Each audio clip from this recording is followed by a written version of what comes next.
پاکستان کی زبوں حالی کی بنیادی وجہ معاشی بدحالی یا طرز حکمرانی کن سے جان چھڑائے بنا بنیادی اصلاحات ممکن نہیں ہیں۔ امتیاز عالم کا زبردست تجزیہ۔ سینئر صحافی امتیاز عالم اپنے کالم میں ملک کی موجودہ صورتحال پر تجزیہ پیش کرتے ہوئے لکھتے ہیں کہ آج ذاتی اداسی اور قومی پریشانی کے ماحول میں موضوع کی تلاش میں بیٹھا قلم خلا میں گھما رہا تھا کہ سپہ سالار عزیزم سید آصم منیر کے سبز پاکستان کی پیش قدمی کے بارے میں سیمینار میں تقریر کی شہ سرخی نے توجہ مبذول کر لی کہ معاشی استحکام کے بغیر مکمل خود مختاری ممکن نہیں، جس کے لیے قوم کو متحد ہونے کی ضرورت ہے۔ سپہ سالار نے جو عقدہ کھولا بھی تو اس میں معاشی عدم استحکام عنقا کیوں ہے کا جواب تشنہ ہے اور قوم کو متحد کرنے کی ضرورت بجا ہے، لیکن باہم دست و گریباں منقسم قوم متحد ہو تو کیسے کا جواب بھی شفاعت کا متمنی ہے۔ ابھی ڈرا ڈرا اس بارے میں سوچ ہی رہا تھا کہ ہفتے ہی کو ڈان میں سیاسی معیشت دان ثاقب شیرانی کے ہوش کشا کالم بعنوان عظیم خود فریبی پہ نظریں اٹک گئیں۔ شیرانی نے گویا فریب کا عقدہ کھول کر رکھ دیا۔ شیرانی نے تیکھا سوال اٹھایا ہے کہ کیا پاکستان کی موجودہ زبوں حالی کی بنیادی وجہ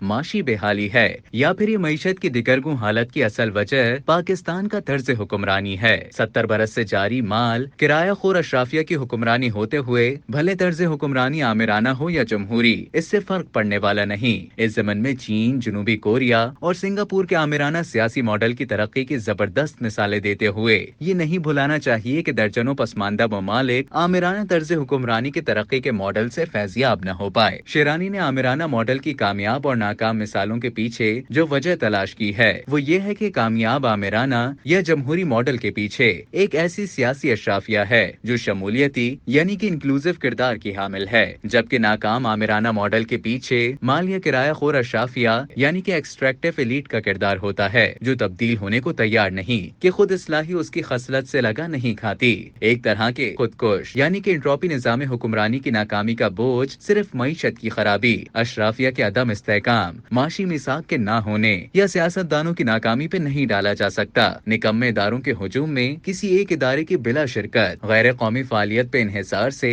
مسائلستان کے آمرانہ حل کے ایوبی، ضیائی، مشرقی نسخوں کا حشر ہم دیکھ چکے۔ 1988 سے 1999 کے دوران سیاسی اسقاط کے تواتر کی دہائی کے بعد 2008 تا 2024 کے بے مہر جمہوری عبور کی عصمت دری اور ہائیبرڈ حکومت کے دوہرے نظام کی عدم پائیداری کے جاری تسلسل سے معاشی استحکام آیا نہ سیاسی چین نصیب ہوا، اور شیرانی کے خیال میں مال یا کرایہ خور اشرافیہ سے جان چھڑائے بنا اور سیاسی معیشت سے بنیادی تبدیلی لائے بغیر نظام کہنا میں بنیادی اصلاحات ممکن نہیں ہے۔ 2018، 2012 اور 2024 میں عوامی مینڈیٹس کی قربانی پر بنائی گئی ہائیبرڈ حکومتوں کی ناکامی کے بعد حال ہی میں ایک دہائی کے لیے عسکری حمایت سے ٹیکنوکریٹس کے ناکام بنگلہ دیشی ماڈل کی جانب رجوع کی تجویز اس مشکوک مفروضے پر دی گئی ہے کہ جب سب ادارے گلے سڑے نظام کو طوالت دینے میں ناکام ہو گئے تو پھر سے ٹیکنوکریٹس کی مدد سے ذوق خدائی والوں کو کیوں نہ ایک اور موقع دیا جائے، اور ایسے سنہری مواقع کئی بار گنوا کر ہم انہیں دہرانے سے گریزا نہیں ہے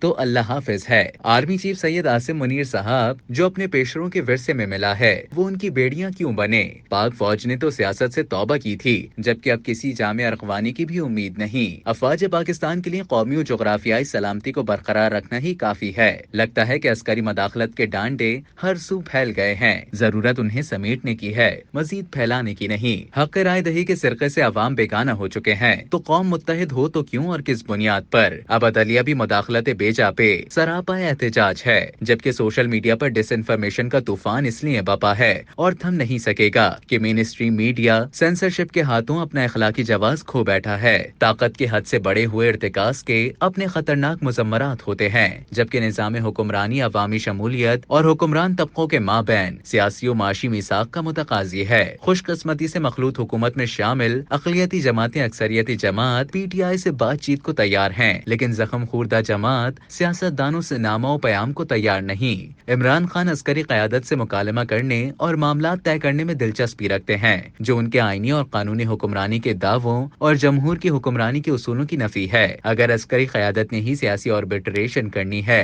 تو پھر پارلیمانی سیاست کی نفی اور جمہوریت کی چھٹی کرانے کی ذمہ داری اپوزیشن پر عائد ہوگی۔ بہتر ہوتا کہ سیاست کے اختلافات سیاستدان ہی باہم مل بیٹھ کر حل کر لیتے، چونکہ معاشی استحکام سیاسی استحکام کے بغیر ممکن نہیں۔ سپہ سالار کو قومی اتفاق رائے کی راہ ہموار کرنے کے لیے قومی مفاہمت کی جانب سے پیش قدمی کے بارے میں سوچنا چاہیے۔ موجودہ حالات میں پارلیمنٹ میں موجود حکمران جماعت جماعتوں کا اگر فوج پہ انحصار ہے اور اگر عمران خان بھی عسکری قیادت کی طرف ہی دیکھ رہے ہیں تو فوجی قیادت ہی مصالحت کنندہ کا کردار ادا کر سکتی ہے، تو پھر جمہوریت سے توبہ کا گناہ سیاست دانوں کے سر ہی ہوگا۔ ان دنی حالات سپہ سالار کو شیرانی کے نسخہ کیمیا سے رجوع کرنے پہ غور کرنا چاہیے۔